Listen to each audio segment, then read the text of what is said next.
di Kompas TV.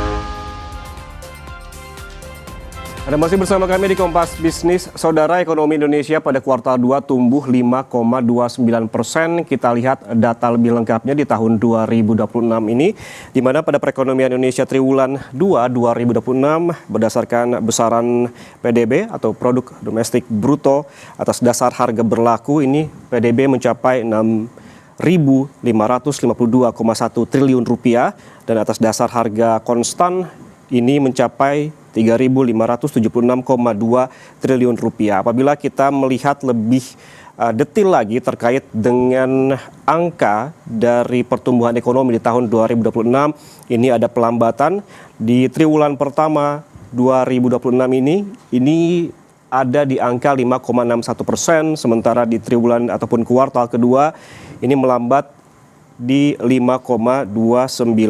Namun apabila kita tarik lebih jauh lagi pada triwulan 4 2025 ini tumbuh di 5,39%, triwulan 3 2025 di 5,04%, triwulan 2 2025 di 5,12% dan triwulan 1 2025 di 4,87%.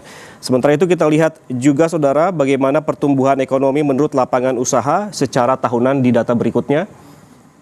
Nah, ini berikut persentase pertumbuhannya saudara. Ada pertanian ini tumbuh di 0,80% begitu di kuartal kedua tahun ini, sementara dari sektor pertambangan dan penggalian ini minus ataupun negatif 1,64%.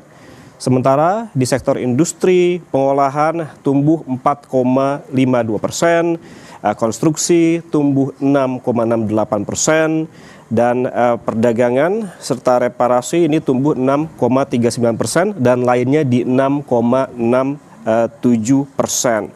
Sementara kita lihat juga saudara pertumbuhan PDB menurut pengeluaran.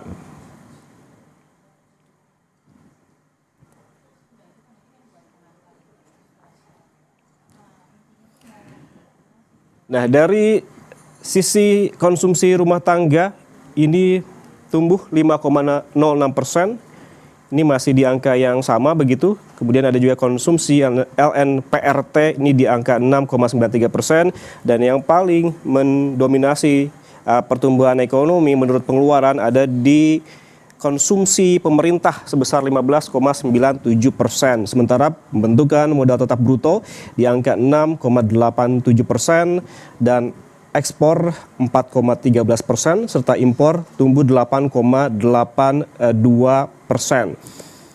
Kalau kita melihat dari sisi ekonomi Indonesia di triwulan 2 2026 yang tumbuh sebesar 5,29% dibandingkan tahun lalu, ini dari sisi produksi, lapangan usaha, pengadaan listrik dan gas ini mengalami pertumbuhan tertinggi sebesar 10,81%, sementara dari sisi pengeluaran komponen, pengeluaran konsumsi pemerintah mencatat pertumbuhan tertinggi sebesar 15,97%. Saudara, selain itu ada juga kalau kita melihat dari daerah pada triwulan ini juga kelompok provinsi di Pulau Jawa mendominasi struktur dan kinerja ekonomi Indonesia dengan kontribusi sebesar 56,47% dan mencatat pertumbuhan sebesar 5,65%.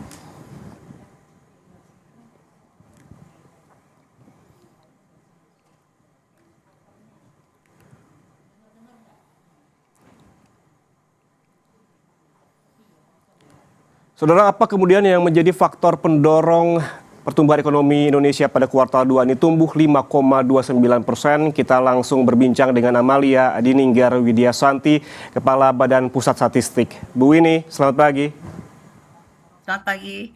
Bu Winnie, kan ini ekonomi kuartal 2 ini tumbuh 5,29%. Namun ini melambat dibandingkan kuartal sebelumnya. Namun lebih tinggi dari ekspektasi sejumlah ekonom. Bagaimana penjelasannya, Bu? Ya, jadi tentunya di triwulan 2 ini, walaupun momen Idul Fitrinya sudah lewat karena memang momen Idul Fitri ada di triwulan 1, tetapi kita ketahui bahwa di triwulan 2 ini yang menjadi pengungkit pertumbuhan ekonomi adalah tentunya ada momen libur Idul Adha beserta juga beberapa long weekend ya, di situ ada beberapa hari libur juga. Kedua adalah karena faktor konsumsi masyarakat yang tumbuh tinggi di atas 15% dan tentunya kalau kita lihat dari segi andil terhadap pertumbuhan ekonomi konsumsi pemerintah saja atau belanja pemerintah ini memberikan konsumsi sekitar 1% basis poin terhadap total yang 5,29%. Hmm. Begitu. Oke, kalau kita concernnya dari pelambatan dibandingkan kuartal pertama tahun ini, apa yang menjadi penyebab atau pemicunya, Bu? Tentunya pertama daya beli masyarakat masih solid karena memang kalau kita lihat konsumsi masyarakat tumbuhnya masih terjaga di sekitar 5%. Kemudian yang kedua adalah investasi. Investasi kita itu kan masih tumbuh sekitar 6,87% atau 6,9% dan ini tentunya di tengah ketidakpastian global investasi masih terus ekspansi. Dan ketiga tentunya ini stimulus pemerintah melalui belanja pemerintah yang tumbuh 15,97% atau mendekati 16%. Ini kan tentunya menjadi penopang dari pertumbuhan ekonomi kita di triwulan 2 2026. Kemudian kalau kita ketahui bahwa selama momen Idul Adha kan banyak masyarakat Indonesia juga melakukan kurban, sodako, begitu ya. Ini masuknya catatannya di dalam konsumsi lembaga non profit rumah tangga atau LNPRT di dalam PDB kami tumbuhnya 6,93%. Dan kita lihat juga produksi dari jumlah hewan kurban yang di triwulan 2 itu meningkat sekitar kalau domba itu hampir 18% lebih, kalau kemudian kambing juga tumbuh tinggi dan sapi sekitar 5,6-5,7%. Jadi artinya proses ataupun aktivitas Idul Adha yang juga ditengarai dengan maraknya pemotongan hewan kurban ini terlihat lebih tinggi daripada tahun lalu. Berarti momentum ataupun event Idul Adha ini cukup membantu di pertumbuhan ekonomi di kuartal kedua ini ya Bu ya. Dan juga tadi Bu sempat menyinggung terkait dengan investasi dan juga stimulus yang memang masih mendorong pertumbuhan ekonomi. Namun kita bahas lebih jauh nanti terkait dengan investasi. Yang pertanyaan selanjutnya Bu ini adalah dari lapangan usaha. Industri mana saja sih yang memberikan kontribusi terbesar pada kuartal 2 ini? Ya, jadi memang kalau kita lihat pertumbuhan industri pengolahan di triwulan 2 kalau kita bandingkan dengan triwulan 1 ini relatif melambat karena tumbuhnya di bawah 5%, yaitu 4,52%. Kemudian kalau kita perhatikan juga di industri pengolahan ini kan kita bisa breakdown ya, jenis industri apa saja sebenarnya yang memang memberikan kontribusi terhadap pertumbuhan industri manufaktur. Pertama adalah tentunya industri logam dasar. Karena kalau kita lihat industri logam dasar ini kan tumbuh pesat karena memang masih adanya ekspansi proses produksi untuk industri hilirisasi berbasis tambang, misalnya nikel, bauksit dan sebagainya. Kemudian yang kedua adalah industri makanan minuman. Industri makanan minuman ini unik karena dia share-nya paling besar dan juga tumbuhnya juga cukup solid, cukup tinggi. Dan berikutnya adalah industri tekstil. Kemudian yang ketiga adalah industri alat angkut, lagi tumbuh sekitar 6%. Dan juga yang kelima adalah industri kimia dan farmasi.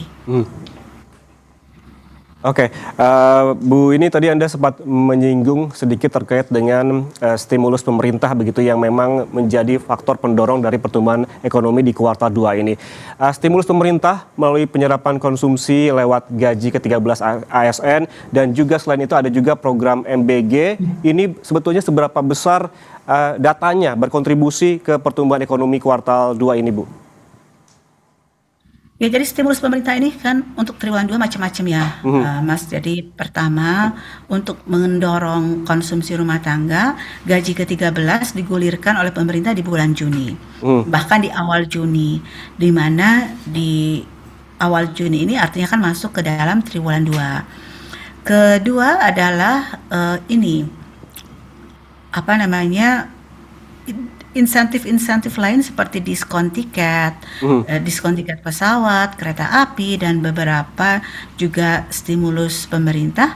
Itu pertama ada dua jalurnya. Pertama adalah untuk menjaga daya beli masyarakat, memastikan konsumsi masyarakat tetap solid.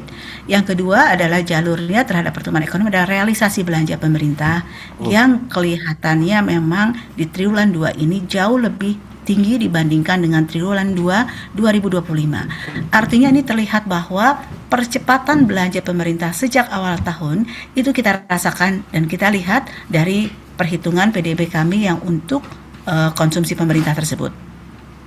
Artinya kalau tumbuhnya tinggi itu berarti terjadi percepatan realisasi belanja pemerintah yang biasanya tertumpuk di akhir tahun. Kalau yang tahun ini sejak 2026 pemerintah komitmen untuk mempercepat realisasi belanja pemerintah sejak awal tahun, dan ini tercermin di dalam PDB kita di sisi pengeluaran. Oke, berarti kalau kita breakdown lebih detail terkait dengan program MBG, seberapa besar kontribusinya seperti apa, Bu, terhadap pertumbuhan ekonomi?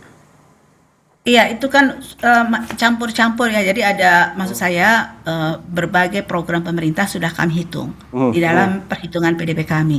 Tidak hanya MBG, tetapi juga seperti program 3 juta rumah, kemudian pembangunan sekolah rakyat dan juga pembangunan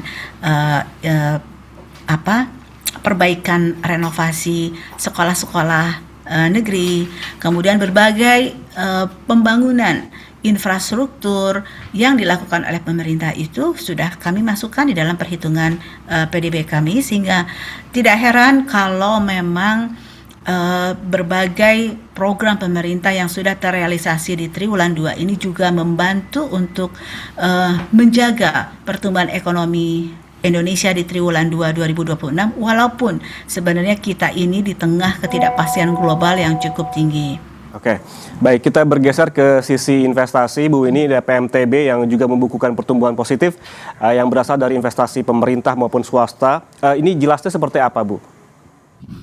Investasi ini tentunya mayoritas memang dari investasi swasta, sekitar 10% itu dari investasi pemerintah, dan juga ada investasi BUMN. Jadi kalau kita lihat asalnya dari investasi ini ada 3 institusi penyumbang investasi di Indonesia: BUMN, pemerintah, dan swasta. Proporsi investasi swasta ini besar, dan kalau kita perhatikan memang di triwulan 2 ini investasi yang besar adalah PMA.